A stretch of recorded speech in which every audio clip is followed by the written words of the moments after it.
Good afternoon, ladies and gentlemen of the 5-day Simply Social Drinker experience. I'm just going to check that I am on live here.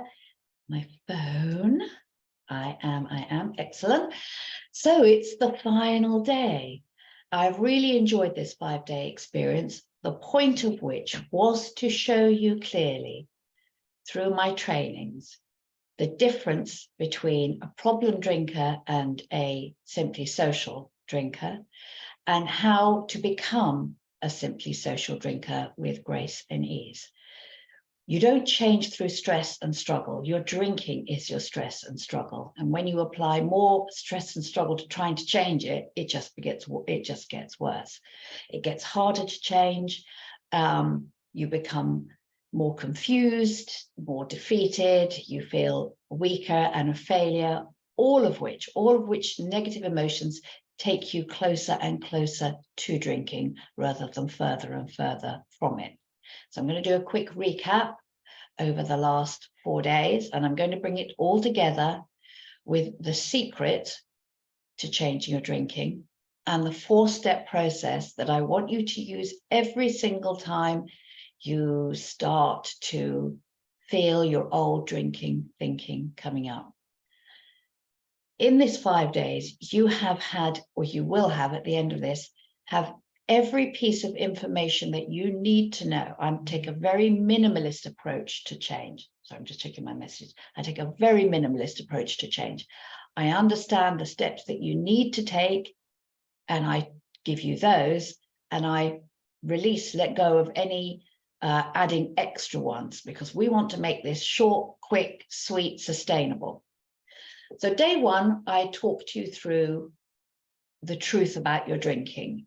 And that is, you don't have a relationship with alcohol. You have a relationship with yourself about what you have learned to believe alcohol brings you, which it did at some point in time, or you wouldn't believe it. Your drinking is a set of belief systems around what it brings you, about how hard change will be, and how it will be difficult to cope, who you will be. It's a whole set of belief systems, and that's all it is. Because although you cannot see your beliefs, when you know you have them, when you recognize the feelings that come up, and always it's in the pit of your stomach in the context of changing your drinking or going out somewhere and not having a drink, you feel anxious and you think that's got to do with alcohol, but it's not. It's the fact that you will be denying yourself comfort when you need it most. Please excuse my dogs. So your drinking is a set of belief systems. You do not have a relationship with alcohol, and there is only one difference between a problem drinker and a simply social drinker. And that, it all comes under a very simple holistic whole. The problem drinker has the belief that alcohol brings them something. The simply social drinker does not have that belief.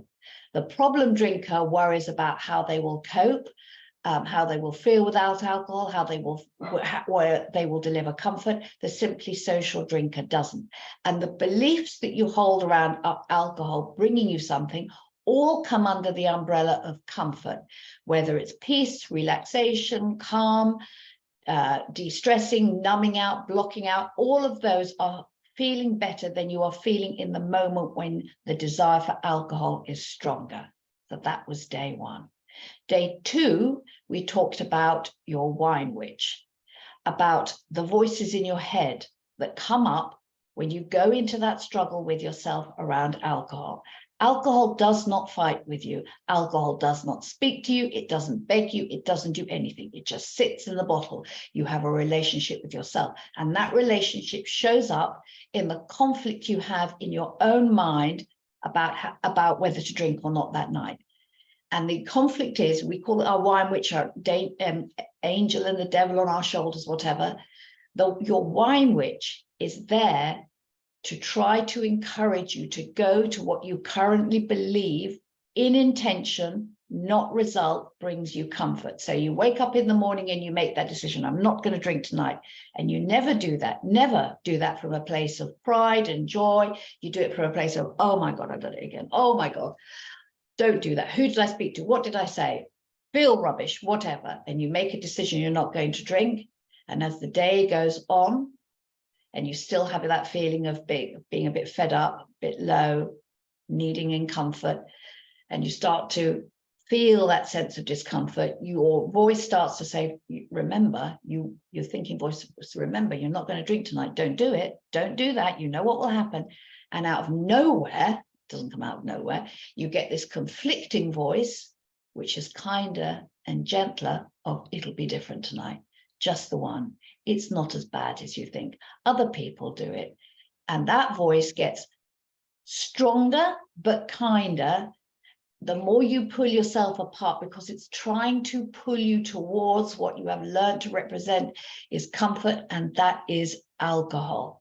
And the way to release that is when that negative thought process comes up of what's wrong with you and don't do this. If you were to go into yourself in that moment, take a breath, put your hand on your heart, take a breath, long, deep breath in, slow, deep breath out, long, deep breath in, slow, longer, deep breath out. And you're all right, my love. You're okay. You've got this. You're doing your best. You would already be delivering the comfort that you are looking for. And the desire for alcohol would disappear. It would disappear. Then day 3, we talked about cravings and willpower, and they are all the same. You crave the comfort that you believe alcohol brings you. And if you don't struggle with alcohol, you will recognize this in food, shopping, gambling. When you're standing in a shop, looking at something you cannot afford, when you're putting your month's wages on a bet you cannot afford, and yet you feel compelled to do it, compelled. When you're looking at the biscuits and you want to be wearing a lovely dress on Saturday and it's Wednesday and you're feeling bad in your body and you're still eating it, it's like, what on earth are you doing? You have learned to believe that food, alcohol, shopping, gambling, whatever, brings you a little bit of comfort, gives you a little bit of a lift. So you don't crave an external as such. The external is what you do in an attempt to deliver comfort, in intention, not result. That's where the conflict comes. The intention behind the behavior and the result of the behavior. And ultimately, in the moments of stress, you always act on the need for comfort. Always, always, always. So we talked about cravings and willpower, and how sometimes you think your willpower is weak and sometimes you think it's strong. Well, in actual fact, the times when your weak willpower appears strong, you are less in need of comfort. And the times when your willpower feels weak, you are more in need of comfort. Whatever comfort is, it could be peace, it could be inner connection, it could simply be you're hungry or you're thirsty or you need to talk to someone or you need a hug or you need to go to bed a bit earlier, all of which are your responsibility to deliver.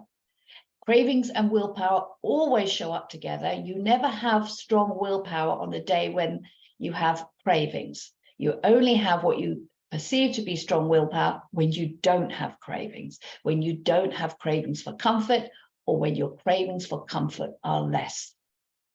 So yesterday, day 4, we talked about the stop-start cycle. It's all exactly the same. It's so basic, except the accepted methods of changing your drinking, or changing any behavior, are to focus on the problem.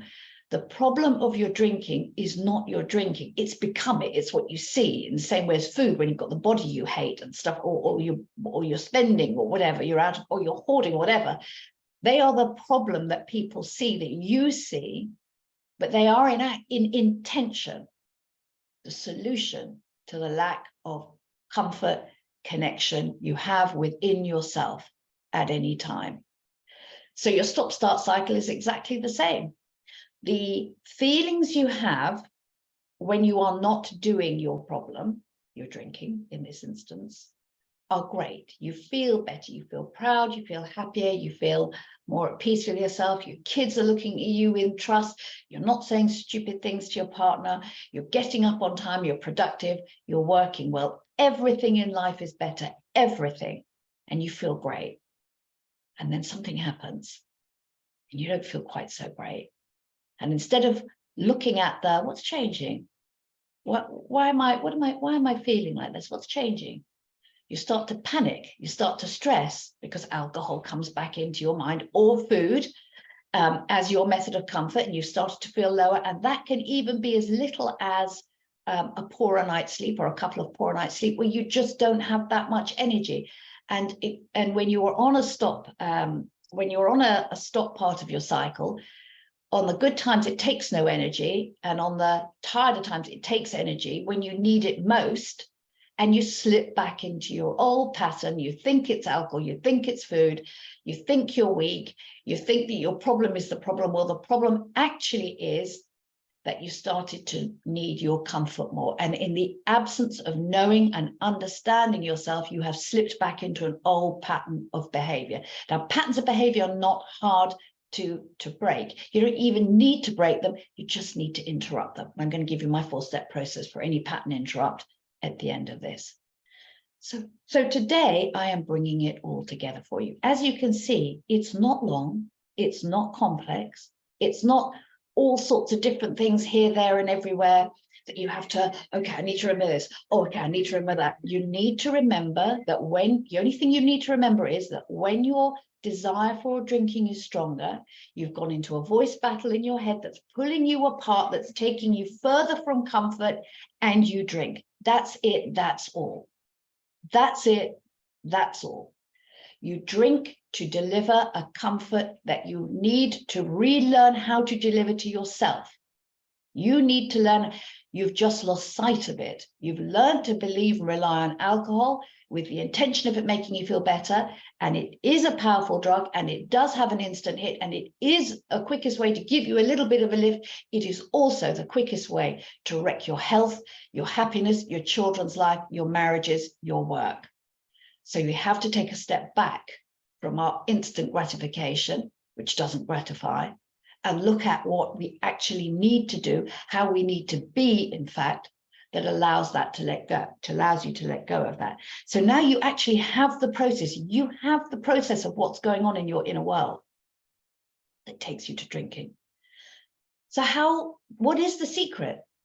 Once you have the information, which you now have, it's about stopping living a mindless life. And I don't mean mindless as in anything other than, we talk about being mindful in life, which is absolutely key, but we don't need to talk about being mindful around alcohol. We need to be mindful around ourselves. We need to be aware of what we are thinking and feeling in any moment.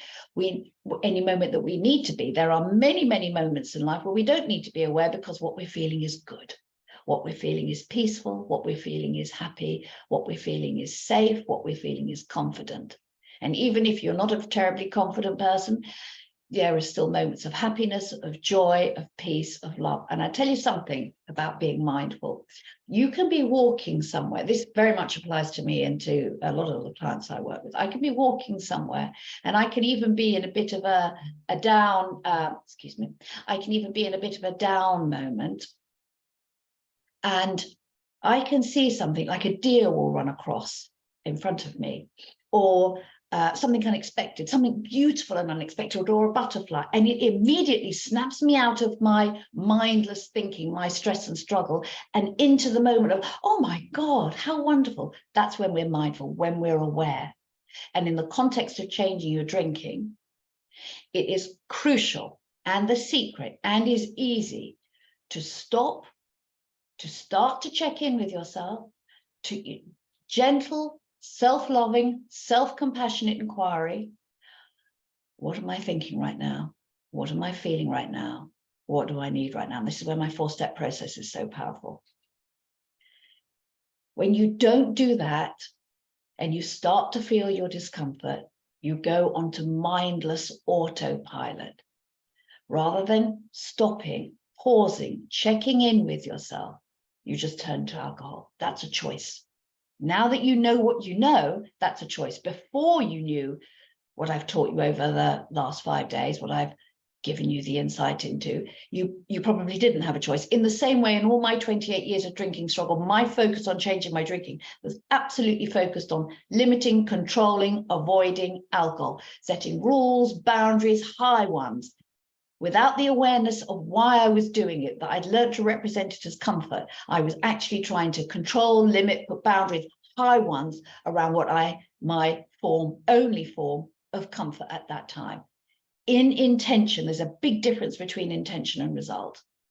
Now I know, and I am mindful around myself, not around alcohol. Alcohol's just an indication of when there's a problem coming up that I'm not, it doesn't come up with me, but that's in the early stages when I was practicing what I learned. Of course I had to practice, of course I had to remember, but it was a practice of joy. It was like, well, you're not feeling so good. Are you okay, love? I really did connect with myself, which I get my clients to do. Connect with yourself.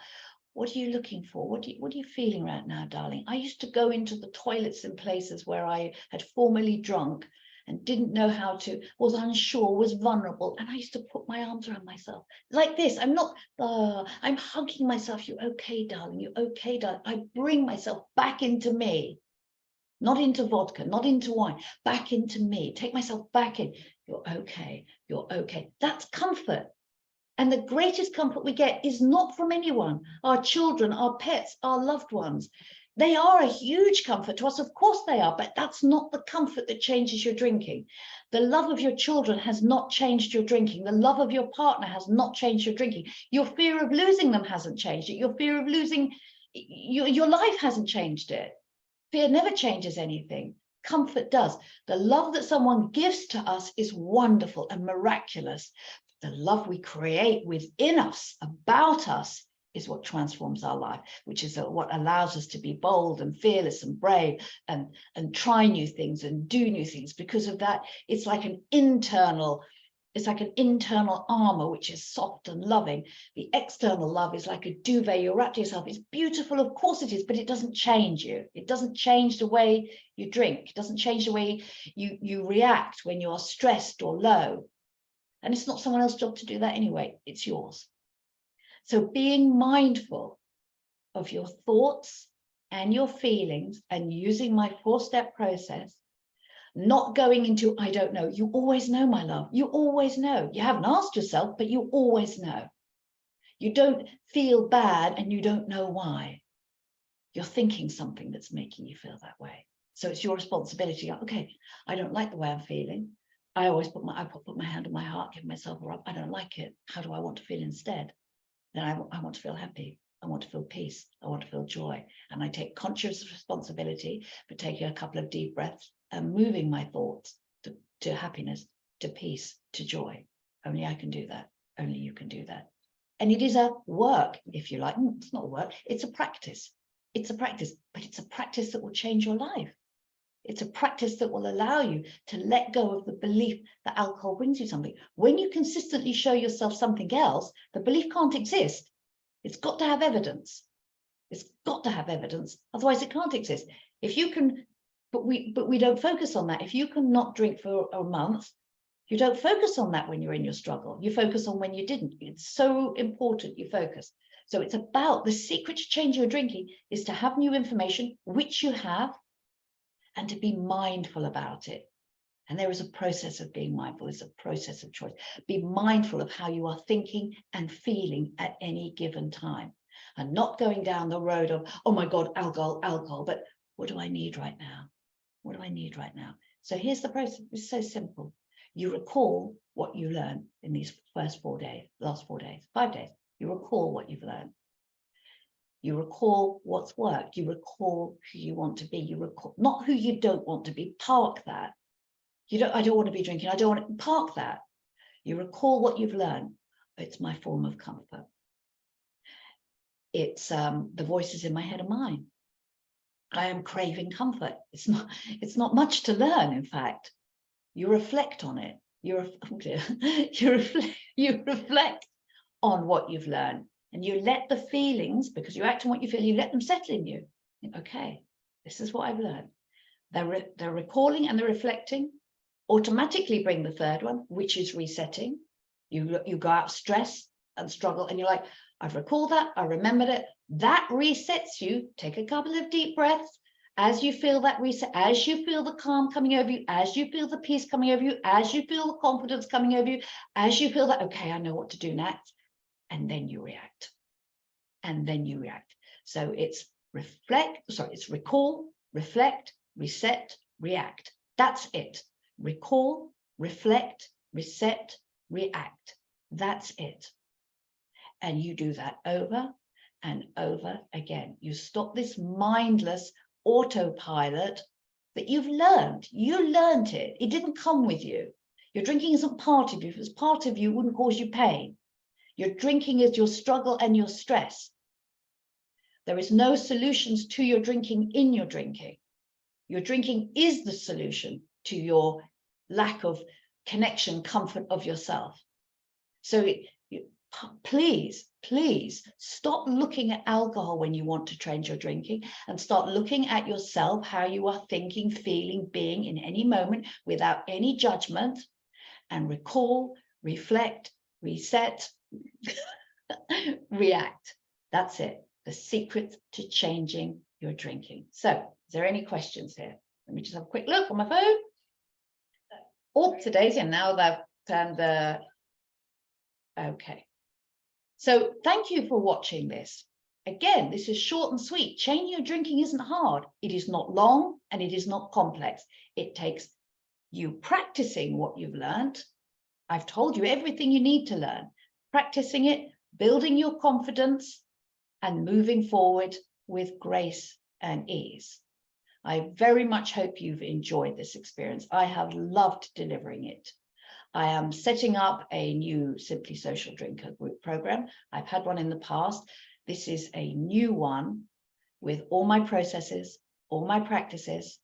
It's going to be a mixture of online and live coaching. It's not enough to do an online course where you send, in my opinion, please excuse me, if it works for you, it works. Whatever works for you is perfect. But it's not enough to send someone a list of trainings and worksheets, whatever like that, and leave them to it. Because on a day when you're feeling good, you can do it. You can do it. You can do it. On a day when you're not feeling good, you don't even open it. You need live coaching. In my opinion, you need live coaching to support you, to unweave, to dispel, to lift you up, to create fun, to create the foundation of who you need to be, free from any fears, doubts, and confusions that allow you to be a simply social drinker with grace and ease. So I will be putting up the details of this over the next week. I'm actually on holiday, as a lot of you know. It's been one hell of a year in terms of grief and loss. And throughout all of this that's gone on, I have maintained within myself, through the choices I have made of recalling, reflecting, resetting, reacting, I'm just waving at you now, that have kept me safe. It's not hard, it's not complex, it's not long. It is a gift to yourself, it is a gift to your loved ones, and it does not have to be a never again solution. I will be in touch soon. I hope you enjoyed that. And as always and ever, be very kind and gentle with yourselves. Take care.